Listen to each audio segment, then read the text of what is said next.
Okey, sekarang kita tengok pula macam mana kita nak handle the integration ataupun the partial fraction untuk linear repeating punya case. Okay, so ini case yang linear repeating. How do you know? Because you have linear factors, x minus 1 ni linear, x plus 1 pun linear. Kuasa 2 ni menunjukkan dia repeating. Okay, benda ni berulang sebanyak 2 kali. So, nak breakdown fraction ni dia ada sedikit cara yang berbeza berbanding dengan yang case non-repeating. Okay, so jom kita buat sama-sama. Okay, kita ada x square plus 2x plus 3 over x minus 1 x plus 1 square.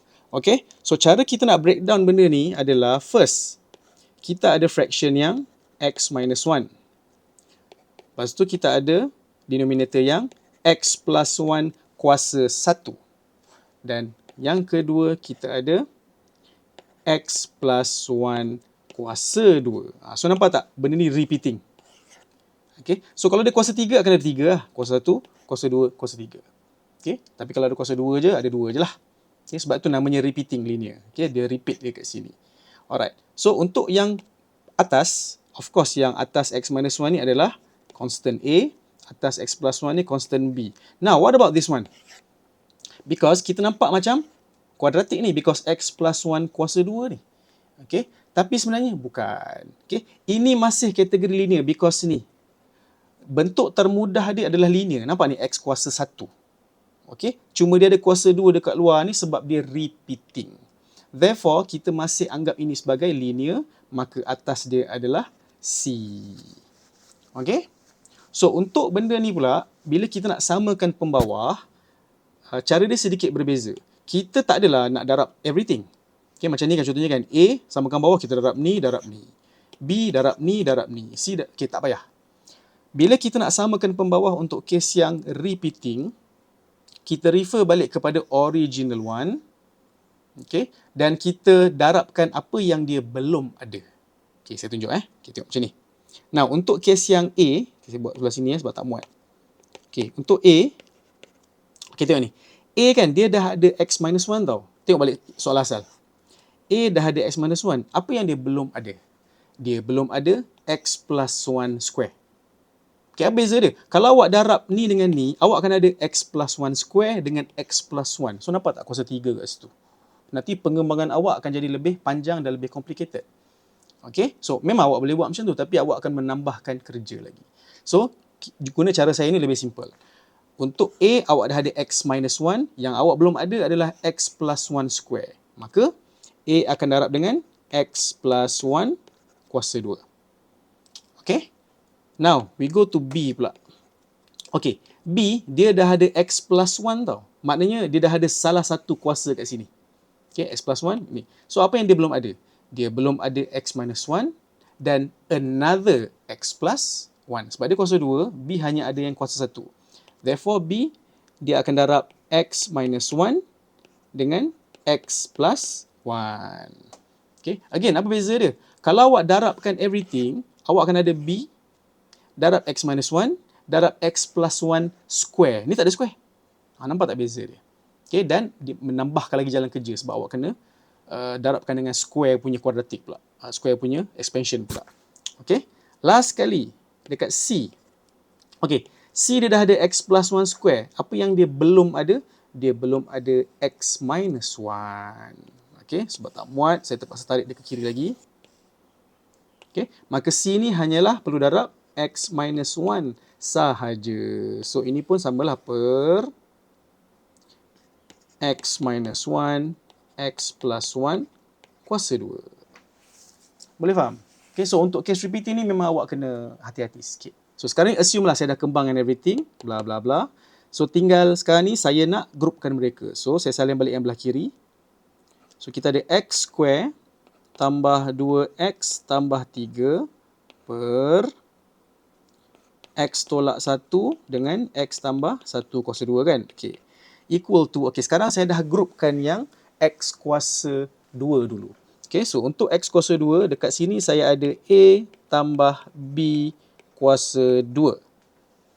Okay, lepas tu untuk x kuasa 1, saya boleh grupkan mereka kepada 2A tambah C darab X.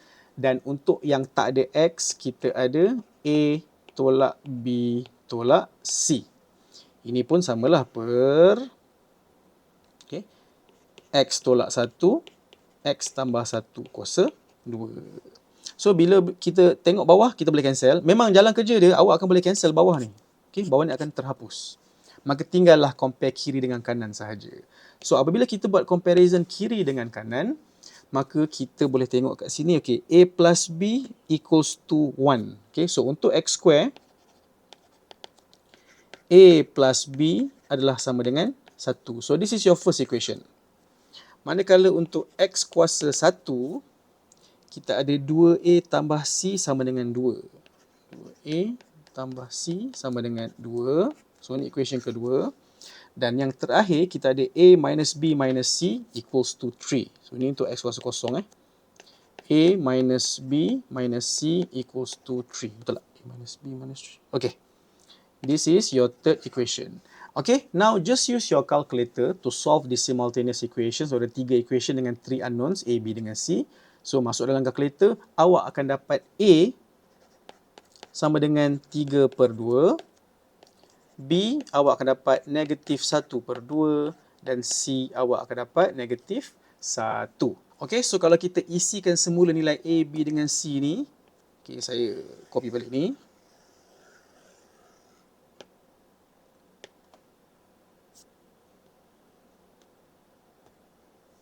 Okay, bila kita isikan, maka nilai A, B dengan C ni, ini jadi 3 per 2, ini jadi negatif 1 per 2, ini jadi negatif 1. Okay, bila awak ada pecahan, dalam pecahan, okay, tengok dulu posisi dekat mana. Sekarang ni posisi pecahan dalam pecahan ni, dia ada kat atas.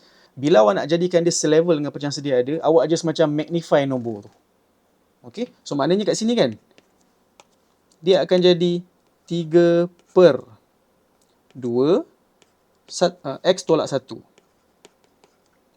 Lepas tu, negatif 1 per 2 pula, negatif 1 per 2, X tambah 1. Dan last kali, dia tak ada pecahan, so tulis balik je lah, minus 1 over X plus 1 square. Okay, now, kita kena integrate semua benda ni. Okay, so integrate dx. Okay, so bila kita integrate pula, senang cerita macam ni lah. Whatever constant yang awak ada ni, bubuh je dekat luar, dekat depan integration tu siap-siap. So, dia akan jadi macam ni lah. Sebab kalau tak, nanti kan awak jadi confused tau. So, better awak buat macam tu. So, 3 per 2 ni, terus letak dia macam ni. 3 per 2, integration of 1 over X minus 1 dx.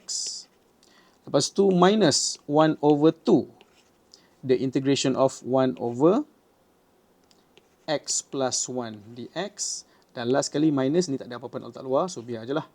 1 over X plus 1. Yang ni kuasa 2 dx. Okay. Sebab takut saya tak ingat, saya nak copy ni bawa ke sebelah. Saya nak tunjukkan macam mana kita integrate.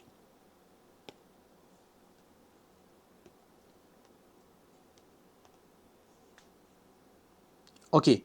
So, now how do you integrate this? Okay, tengok Yang 3 per 2, 1 per X tolak 1 ni very direct. So, you can get immediately 3 per 2 ln X tolak 1. Settle.